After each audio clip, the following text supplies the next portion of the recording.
Assalamualaikum warahmatullahi wabarakatuh. Perkenalkan, nama saya Muhammad Raditya Pratama dari kelas 11-1 dan juga siswa dari SMA Pesantren Unggul Al-Bayan Anjer. Kali ini saya akan meresensi sebuah novel yang berjudul Sepotong Kisah di Bali 98, cerita pilihan Oki Madasari.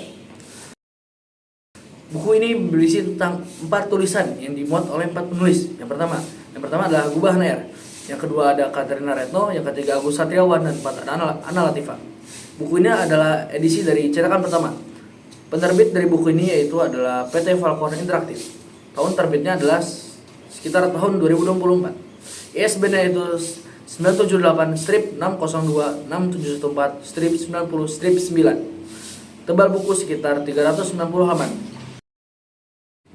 Tahun 98 adalah salah satu bagian kelam dalam sejarah Indonesia, di mana pada tahun tersebut Indonesia mengalami banyak masalah, dari mulai perpindahan kekuasaan hingga krisis moneter atau krisma.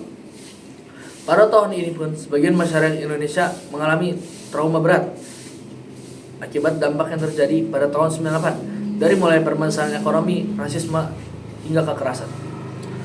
Buku dengan tebal 390 halaman ini menyajikan banyak cerita dengan beragam aspek.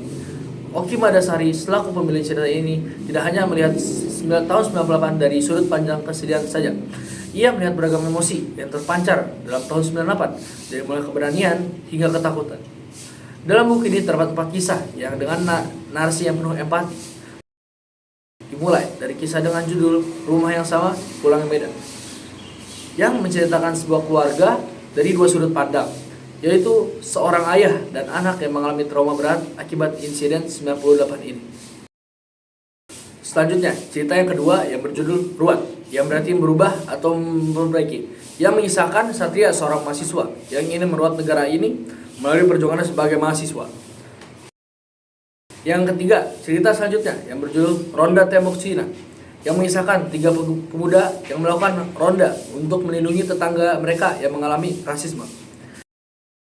Dan yang terakhir yaitu yang keempat, berjudul Dirja 1998, mengisahkan seorang anak bernama Dirja yang mengalami berbagai hal pada tahun tersebut. Dirja kehilangan ibunya yang mengalami gangguan jiwa pada tahun tersebut. Di akhir, Dirja mendapatkan makna dari gula-gula yang selalu dimakan oleh ibunya, yaitu ketenangan. Setiap halaman buku menggunakan kertas yang berkualitas sehingga nyaman saat membaca. Jarak antar baris juga tidak terlalu berserakan sehingga pembaca dapat membacanya dengan mudah. Ilustrasi yang dipakai untuk cover dan beberapa halaman dengan warna hitam putih yang menggambarkan kelamnya tahun 98. Buku ini mencoba untuk mengisahkan kejadian 98 untuk mengenang dan bahan evaluasi untuk masa yang akan datang.